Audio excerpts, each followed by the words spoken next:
Сайн соноо өнөөдрийн бичлэгээр бид та бүхэн флотер буюу нэг гараар цөөрч сэтгэлийг хэрхэн үүсгэдэг, мөн хэдэн төрөл байдаг, тоглолтын ямар үедэд ашигладаг талаар ярилцах болно. Нэгдүгээр гэх юм бол энэхүү шилдэг үүсгэхдээ баруун юм уу эсвэл зүүн гарын гурваныг салгаад тохоогоо нуглаад мөр орчмоос дээш аль хөөгд шилдэг байгаа. Тэгээд энэхүү шилдэг хоёрдугаар гэх юм бол нэг алхамтаас бас хоёр алхамтаас хоёр хөл дээрээс Яра степс гээд дөрвөн төрлөөр үүсгэдэг.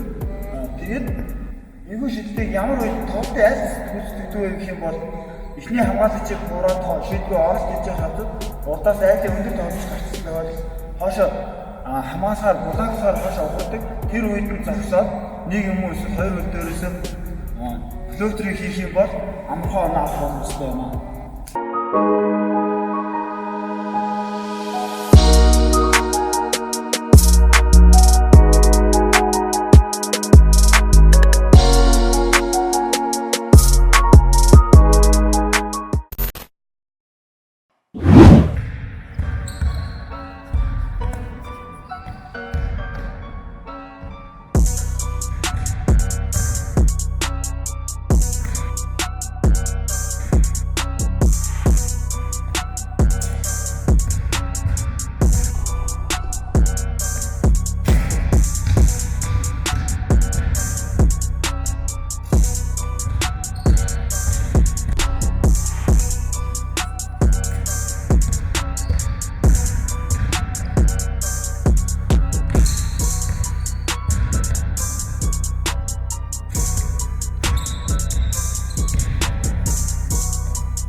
За тэгээд өнөөдрийн бичлэгээр та бүхэнд флотер буюу нэг гараар хөөгч шилжүүлэлтийг дөрвөн төрлийг танилцууллаа. Энэхүү шилжүүлэлтийг гадаа эсвэл заал авахтаа сайн давтаад өөрөө тоглолтын нэг хэсэг болгоороо миний хувьд бол нэг алхамтаас флотер хийх дуртай хамгийн таалагдсан өглөө.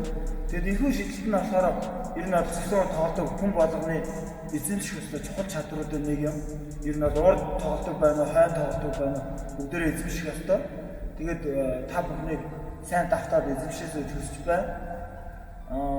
Тэгээд таалагдсан манай бичлэг таалагдсан бол лайк, subscribe хийгээд найзуудаа share хийж үзүүлээрэй. Баярлалаа. Дараагийн бичлэгээр уулзъя.